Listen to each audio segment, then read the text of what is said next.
இருக்கு. இனி வீட்லயே பானிபூரி செய்யலாம் எல்லாரும். ஆச்சி பானிபூரி கிட்.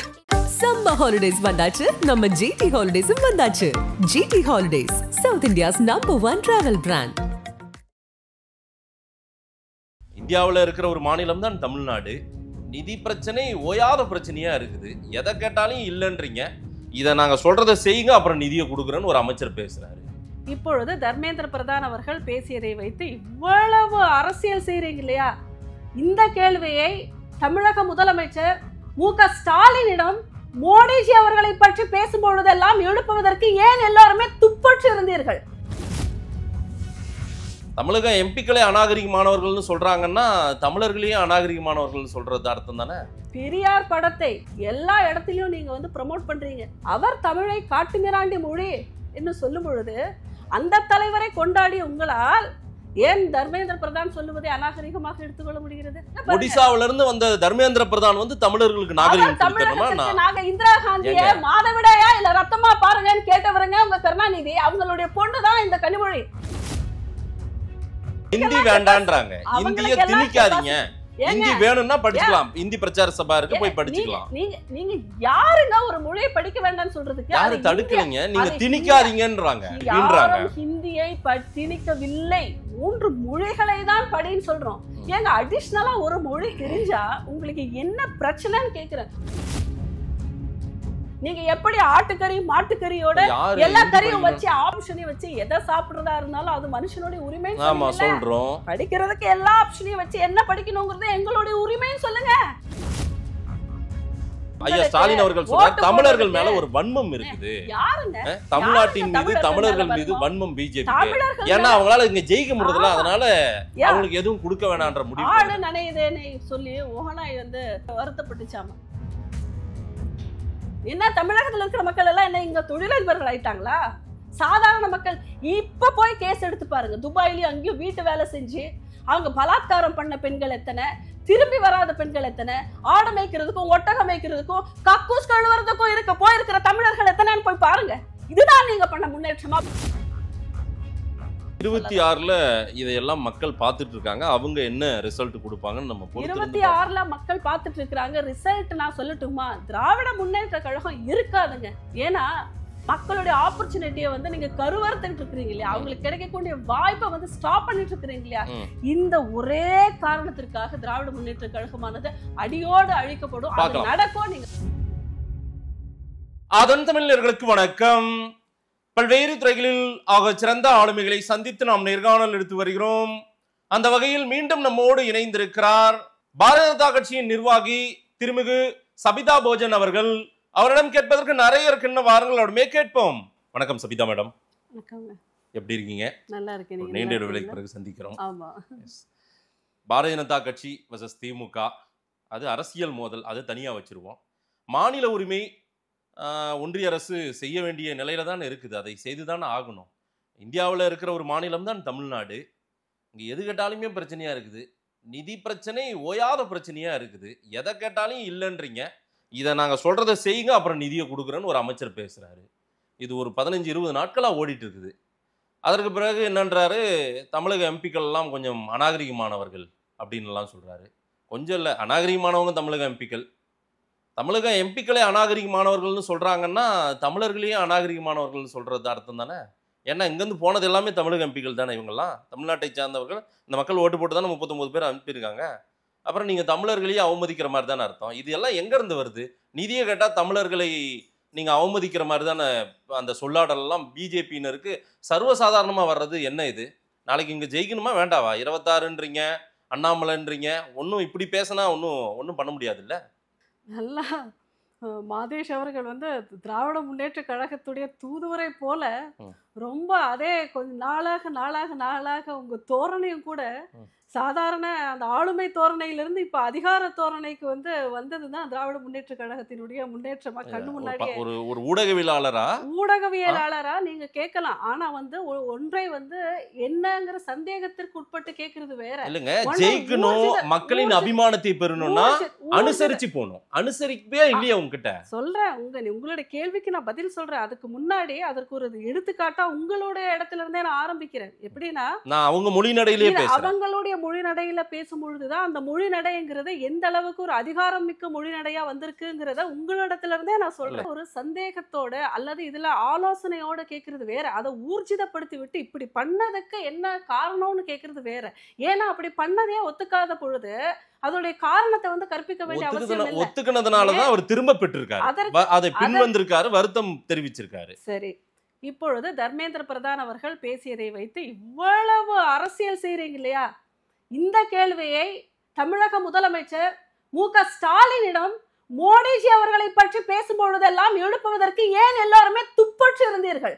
ஒரு மாநிலத்தினுடைய முதல்வரை விடுங்கள், ஒரு மாநில பிரதிநிதிகள் அவமதிக்கப்பட்டார் என்று இத்தனை பேரும் பொங்கி எழும்போது ஒரு தேசத்தின் மொத்த மாநிலத்தின் பிரதிநிதியாக, ஒரு தேசத்தின் பிரதிநிதியாக இருக்கின்ற பிரதம மந்திரி அவர்களை எவ்வளவு எவ்வளவு எவ்வளவு இழிவாக பேசினீர்கள். இதுதான் உங்களுடைய சட்டம் ஒழுங்கா? நியாயம் என்பது உங்களது எம்பிக்களுக்கு மட்டுமா? ஏன் எங்களது பிரதமருக்கு இல்லையா? அப்பொழுதெல்லாம் get out Modi, get lost Modi, go back Modi, எத்தனை ஹேஷ்டேக், இது எல்லாத்தையும் ப்ரோமோட் பண்ணது யாரு? அரசியல் வேற, அரசியல் வேற, அரசாங்கம் நடத்துது. நான் பிரிச்சு சொன்னேன், நான் தொடங்கும் போதே அப்படிதான் சொன்னேன். நீங்க ஒரு விஷயத்தை புரிஞ்சுக்கங்க. அரசாங்கம் என்பது முதலமைச்சர் ஸ்டாலின் என்பவர் திராவிட முன்னேற்ற கழகத்தின் தலைவர் அல்ல.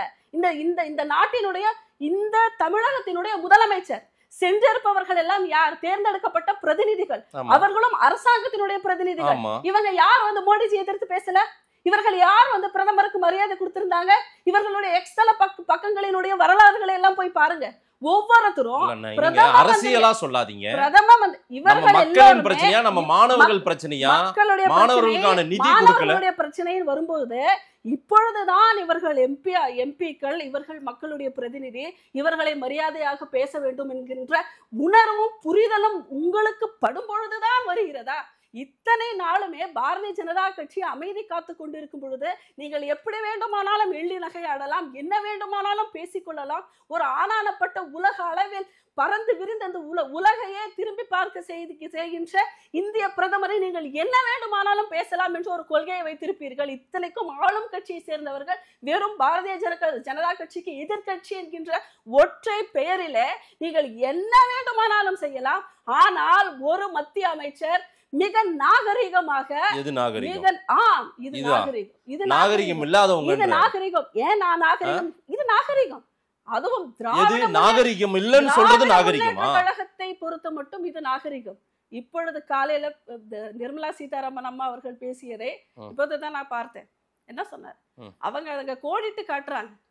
பெரியார் படத்தை எல்லா இடத்துலயும் நீங்க வந்து ப்ரமோட் பண்றீங்க, நீங்க தான், அவர் தான் இதோட ரோல் மாடல்னு சொல்றாங்க. அவர் தமிழை காட்டுமிராண்டி மொழி என்று சொல்லும் பொழுது அந்த தலைவரை கொண்டாடிய உங்களால் ஏன் தர்மேந்திர பிரதான் சொல்லுவதை அநாகரிகமாக எடுத்துக்கொள்ள முடிகிறது? ஏன் இவர் சொல்றதை மட்டும் இவ்வளவு அநாகரிகமா எடுக்கிறீங்க? தமிழை காட்டுமிராண்டி மொழின்னு சொல்ல வர தலைவரா தூக்கி கொண்டாடுறீங்க இல்லையா?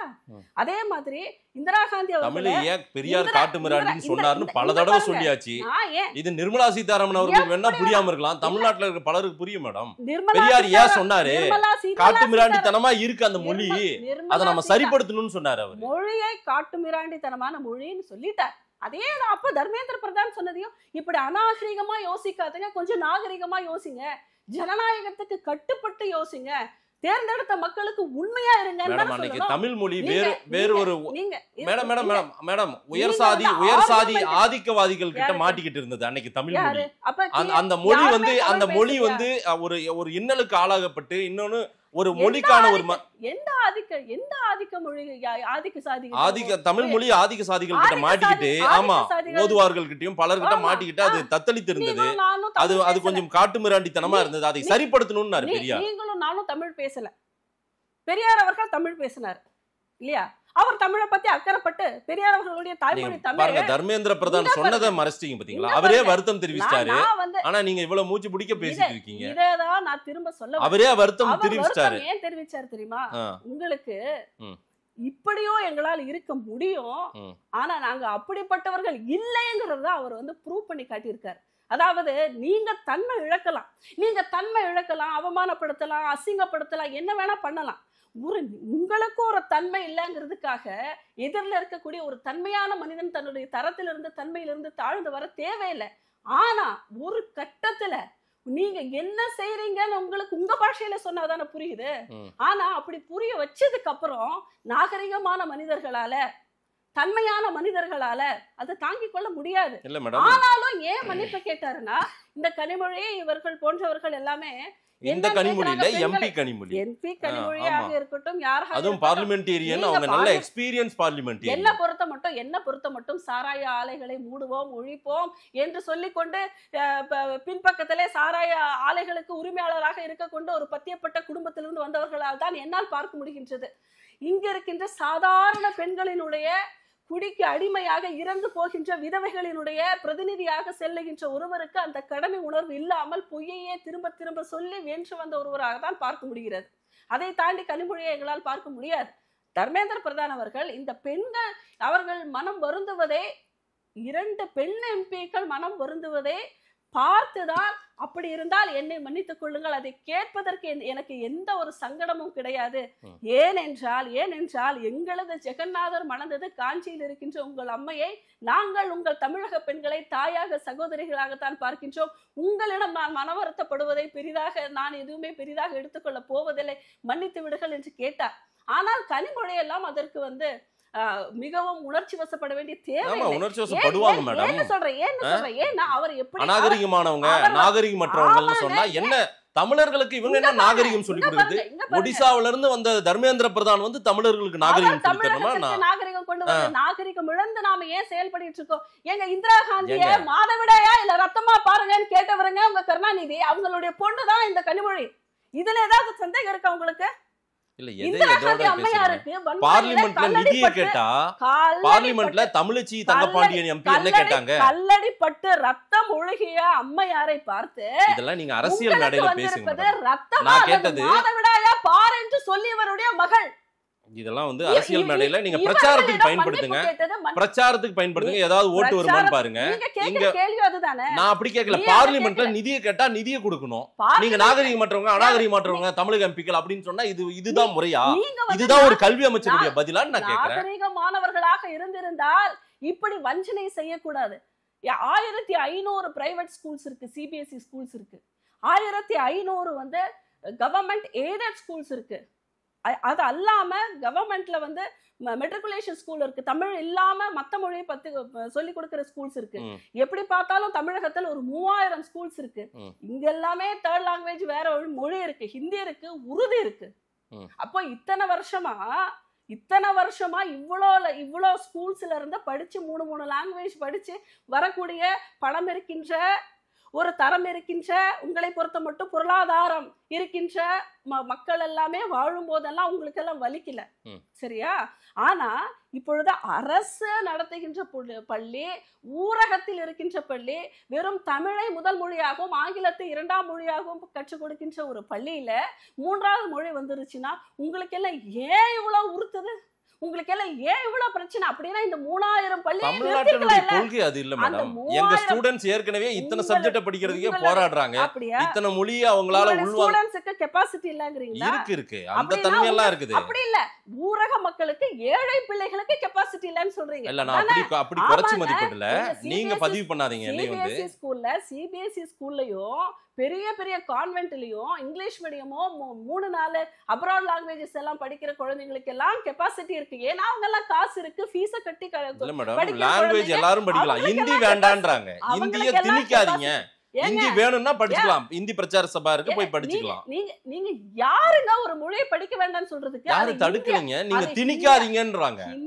ஹிந்திக்கு எதிரானவர்கள் கிடையாது திமுக. யார் திணிச்சா?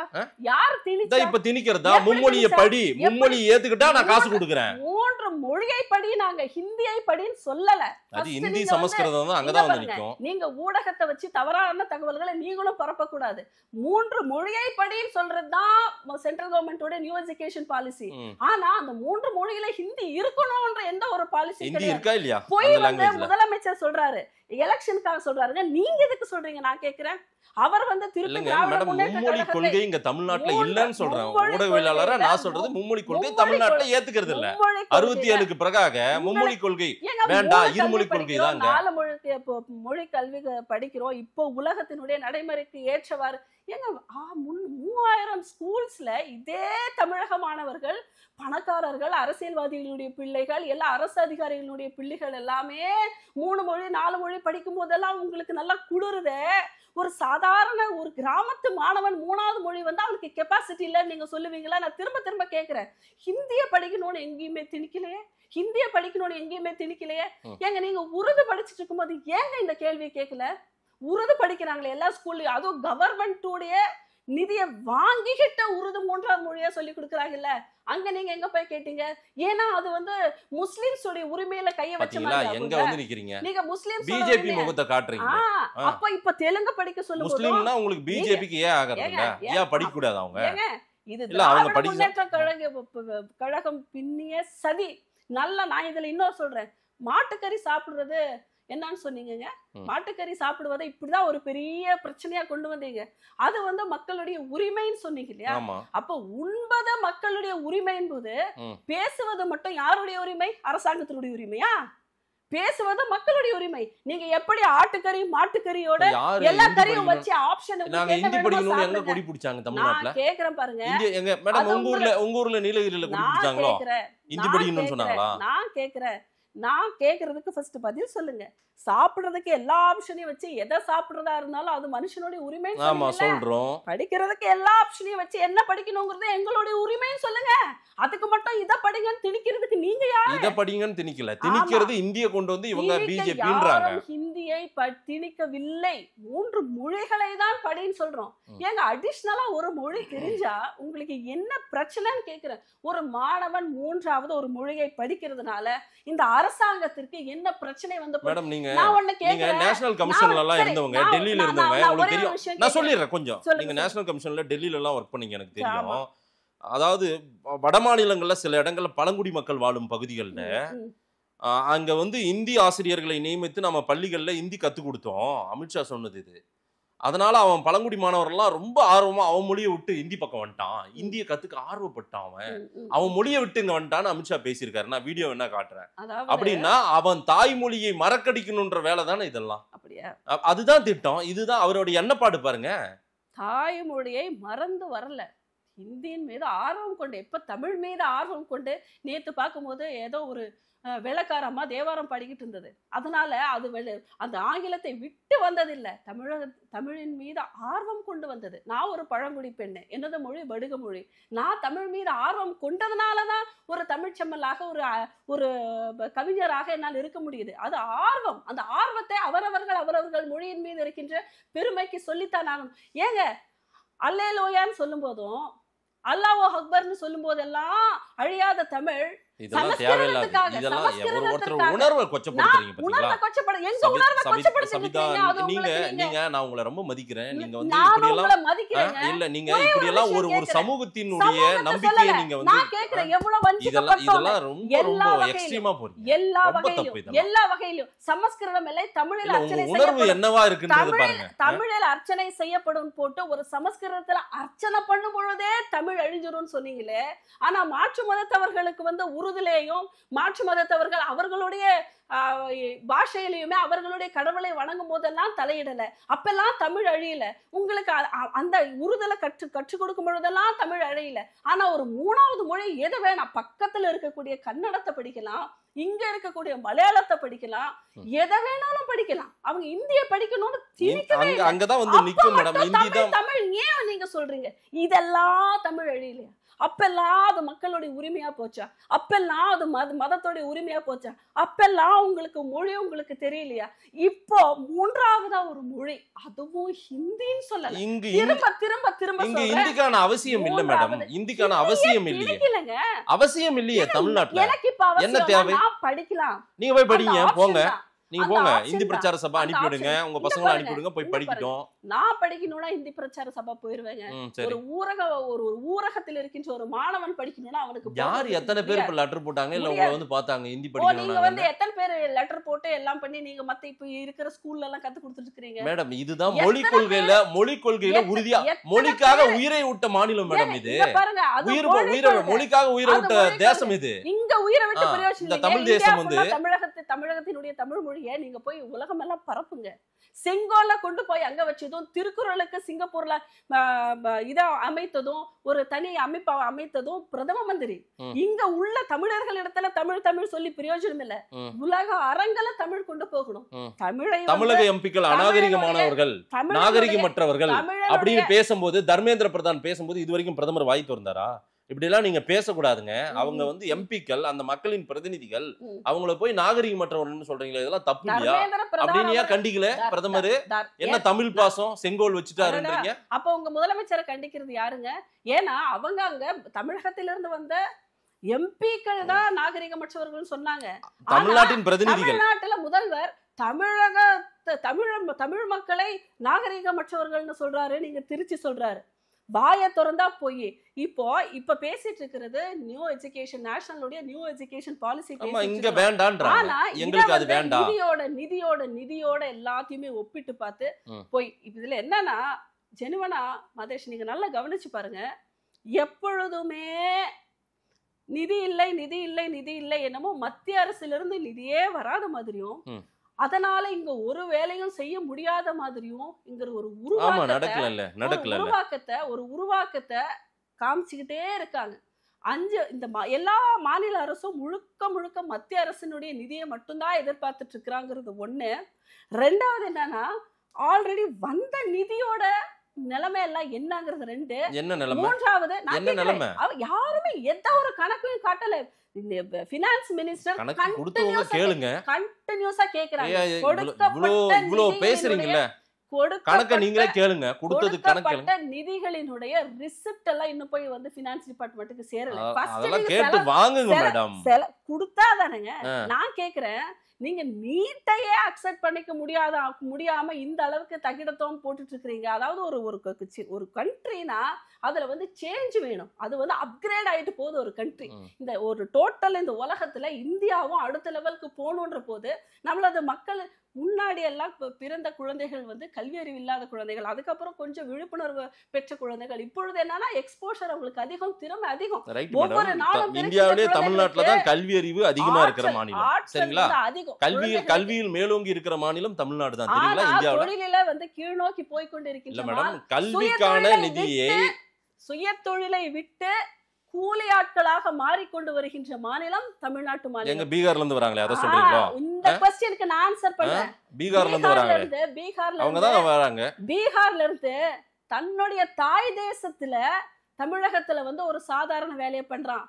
இங்க தமிழ்நாட்டுல இருக்கிறவங்க எல்லாம் இங்க இருந்து அரபு கண்ட்ரிலயோ யூரோப் கண்ட்ரிலயோ போய் அதே வேலையை பண்றான். என்ன தமிழகத்துல இருக்கிற மக்கள் எல்லாம் என்ன இங்க தொழிலதிபர்கள் ஆயிட்டாங்களா?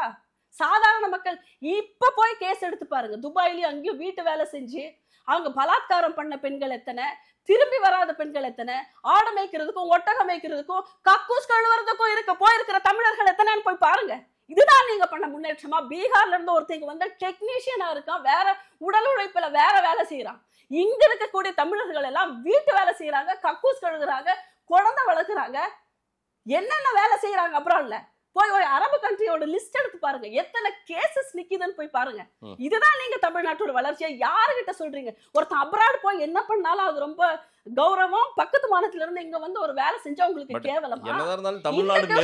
இதோட பதில் சொல்லுங்க. இங்க தொழிலதிபர்களா மக்களை உருவாக்கி இருக்கிறீங்களா? எத்தனை பேர் அவர்கள் வைத்த ஒரு மாடை 100 மாடு ஆக்கினார்கள்? எத்தனை பேர் பண்ண வச்சிருக்காங்க? மாடு மேய்க்கிறதே என்னமோ பாவம், அப்படி வச்சு அவன் லாய்க்கு இல்லாதவன் சொல்லி அவனை திருப்பி ஒருத்தங்கிட்ட 10,000 ரூபாய் கூலிக்கு அனுப்புற ஆளு உங்க எஜுகேஷன் பாலிசி. அதுதான் உங்க எஜுகேஷன் பாலிசி. அம்பானியையும்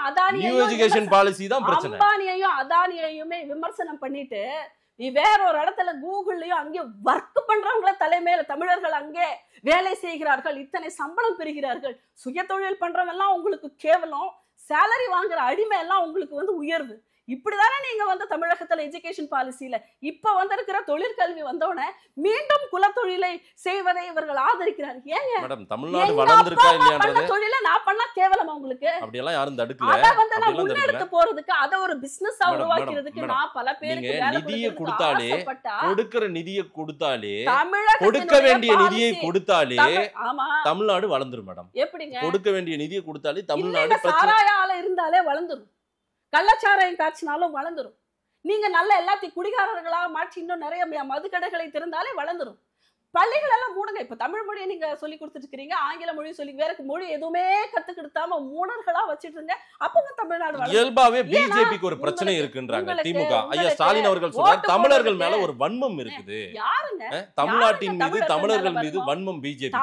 ஏன்னா அவங்களால இங்க ஜெயிக்க முடியல, அதனால அவங்களுக்கு எதுவும் கொடுக்க வேணான்ற முடிவு. ஆடு நனையுதேன்னு சொல்லி ஓகனாய் வந்து வருத்தப்பட்டுச்சாமா. தெலுங்கு பேசுற ஸ்டாலினை பொறுத்த மட்டும், குஜராத்தி பேசுற பிரதம மந்திரி பொறுத்த மட்டும் எல்லாருமே இந்தியர்கள்னு பாக்குறது தான் நம்ம தேசத்துடைய தொன்மை. தமிழர்களுக்காக அக்கறைப்படும் பொழுது அதுல தெலுங்கு பேசுகின்ற ஸ்டாலினும் சரி, குஜராத்தி பேசுகின்ற மோடிஜியும் சரி, எல்லாருமே ஒண்ணுதான். ஏன்னா அவர்கள் எல்லாமே மக்களுடைய பிரதிநிதிகள், தமிழுக்காக போராடுபவர்கள். நீங்க வந்து இவங்க மட்டும்தான் தமிழை தாரவாத்த மாதிரி பேசுறீங்க. அப்போ ஒரு தெலுங்கர் வந்து தமிழர் மீது அக்கறைப்பட்டால் அது அக்கறை. அதுவே ஒரு குஜராத்தி மொழி பேசுகின்ற ஒரு பிரதமர் அக்கறைப்பட்டா அது அக்கறை இல்லையா? அவர் திருக்குறள் சொன்னா அது திருக்குறள் இல்லையா? அவர் திருக்குறளின் தொன்மையை உலகம் எங்கும் பரப்பினால் அது வந்து நல்லது இல்லையா? அவர் திருக்குறளை மொழிபெயர்க்க பல ஆயிரக்கணக்கான மொழிகளிலே மொழிபெயர்க்க சொன்னா அது வளர்ச்சி இல்லையா? அவர் செங்கோலை உலகத்தின் மூத்த மொழி எதுன்னு சொன்னாரு? தமிழ்னு சொன்னார்ல பிரதமர். ஆமாதானே? நேத்துக்கு ஒரு எம்பி தூபேவா அவர் வந்து என்னன்னு சொல்லியிருக்காரு பாத்தீங்களா? சமஸ்கிருதம் தான் மூத்த மொழி, தமிழ் எல்லாம் ஒண்ணும் கிடையாது அப்படின்றாரு. அதே போல தர்மேந்திர பிரதான் தமிழக எம்பிகள் எப்படி பேசுறாரு? கடந்த ஒரு வருஷத்துக்கு முன்னாடி ஒரு மத்திய அமைச்சர் ஷோபான்றவங்க, ஐயா ஸ்டாலின் அவர்கள் கொடுத்திருக்க குறிப்பு இது. ஷோபான்ற ஒரு அமைச்சர் சொல்றாங்க தமிழ்நாட்டுல தீவிரவாதிகள் இவங்கெல்லாம் குண்டு வைக்கிறவங்க அப்படின்றாங்க. இதெல்லாம் எங்க இருந்து வருது? அப்ப தமிழ்நாட்டின் மீதான பார்வையே பிஜேபிக்கு இதுவா தான் இருக்கா அப்படின்னு கேக்குறாரு சீஃப் மினிஸ்டர். என்ன கேக்குறேன், நீங்க வந்து கண்மூடித்தனமா பொய்யா சொன்னதான் சொல்றாரு சீஃப் மினிஸ்டர். இங்க இருந்து என்ன வேணாலும் சிஎம் ஸ்டேட்மென்ட்ங்க இது. சிஎம்மோட ஸ்டேட்மென்ட் அதுதான் நான் சொன்னேன். தர்மேந்திர பிரதான் தமிழகத்தினுடைய எம்பிக்கள் நாகரிகமற்றவர்கள் சொன்னதை இவர் வந்து ஸ்டேட்மெண்ட் எப்படி கொடுக்கிறாரு சிஎம்?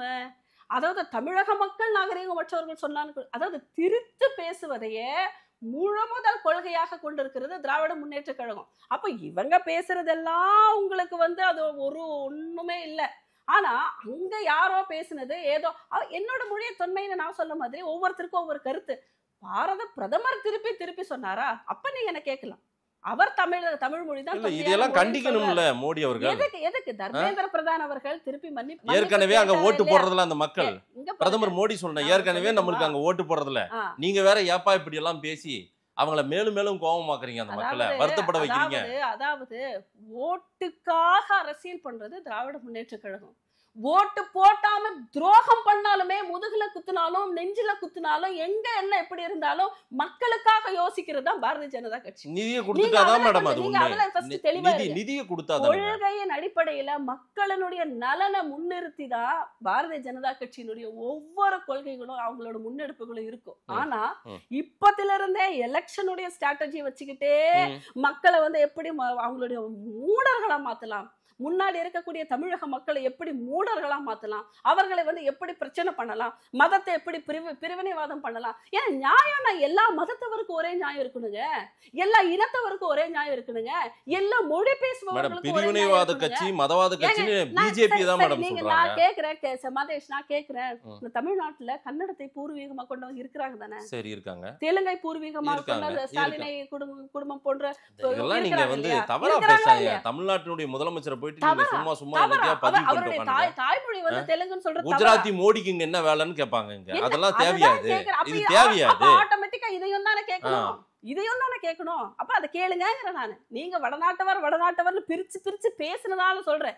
இந்த பிரிவினவாதத்தையே பேசி தமிழகமும் இந்தியாவில் இருக்கின்ற ஒரு மாநிலங்கிறத ஏங்க நீங்க மறக்கிறீங்க மேடம்? அந்த அக்கறையும் அதே போல அந்த ஒரு நாகரிகமும் மத்திய அரசோட அவர்களோட கொள்கையோட நல்ல கொள்கைகள் வரும் பொழுது அதை வரவேற்க கற்றுக்கொள்ளணும். அது நாகரிகம். ஏதாவது கொள்கைகளை முரண்பாடு இருந்தா அதை எதிர்க்கலாம். அது நாகரிகம். என்ன பிஜேபி செஞ்சாலும் எதிர்க்கணும்ங்கறதே அது நாகரிகம். இங்க இருமொழி கொள்கை தான் இருக்கு, மும்மொழி கொள்கை எங்களுக்கு வேண்டான்றாங்க. நியூ எஜுகேஷன் பாலிசி எங்களுக்கு வேண்டான்றாங்க. மூன்றாவது மொழி படிக்கிறதுல இந்த தமிழக முதலமைச்சருக்கும் அமைச்சர்களுக்கும் என்ன பிரச்சனைன்னு கேக்குறேன். நீங்க சொல்லுங்க. சரி, மூணாவது மொழிய ஒருத்தங்க படிக்கிறாங்க, என்ன பிரச்சனை?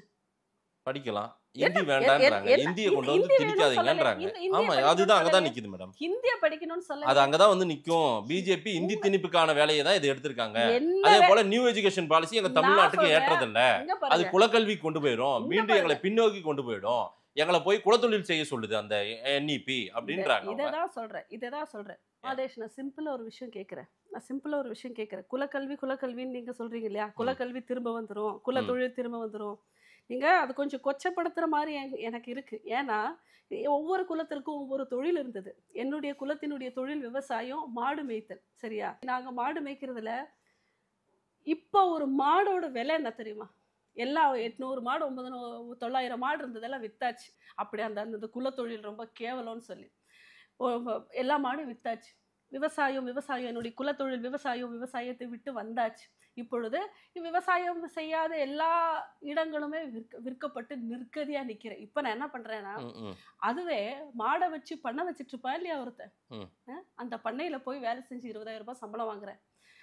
அதுவே ஒரு கார்பரேட் லெவல்ல விவசாயம் பண்ணி எல்லா இடத்தையும் மொத்தமா வாங்கி குத்தகைக்கு வாங்கி ஒரு கார்பரேட் லெவல்ல விவசாயம் பண்ணிட்டு இருக்கிறாங்க இல்லையா? அந்த இடத்துல போய் நான் ஒரு அக்ரிகல்ச்சர் ஆஃபீஸரா வேலை சேர்ந்து ஒரு 20,000 30,000 வாங்குறேன். நீங்க செருப்பு தைக்கிறதுன்னு சொல்லி நீங்க வந்து அங்கிருந்து எங்களை விலக வச்சுட்டீங்க. ஓகேயா? அந்த ஸ்கில் என்னன்னு எங்களுக்கு தெரியல. ஆனா அதை இப்ப அப்கிரேட் பண்ணி ஒரு அப்கிரேட் இல்லைங்க, இந்த சாதியில பிறந்துட்டு நீ போய் அதையே செய்யுன்றதுதான் இது. இல்ல தொழிலின் அடிப்படையில் வந்த ஒரு செக்ஷனை வந்து சாதின்னு சொல்லி அவங்களுக்குள்ள வந்து இந்த விஷத்தை விதிச்சு அவங்கள ஒரு தாழ்வு மனப்பான்மைக்கு தள்ளி விட்டுதே நீங்க தான். அந்த இடத்துல இருக்கிறவங்கன்னா இன்னைக்கு வந்து யாரும் அந்த எல்லா செருப்பு ஃபேக்டரி வச்சிருக்கா? எல்லாருமே அந்த செருப்புல வந்து வகை வகையா எல்லாம் கத்துக்கிறாங்க.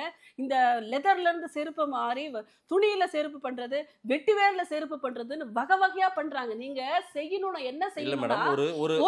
ஒரு மாடு மேய்க்கும் ஒரு மாடு மேய்க்கும் தொழிலோ, ஒரு செருப்பு தைக்கும் தொழிலோ, ஒரு துணி துவைக்கும் தொழிலோ இருக்கிற அவங்க பசங்க அவங்க அடுத்து வேறு ஒரு தொழிலை நோக்கி பயணிக்கிறாங்க. ஆனா நீ போய் அதையே செய்யி அப்படின்னு அவனை கொண்டு வந்து அங்கேயே விடுறதா NEPன்றாங்க.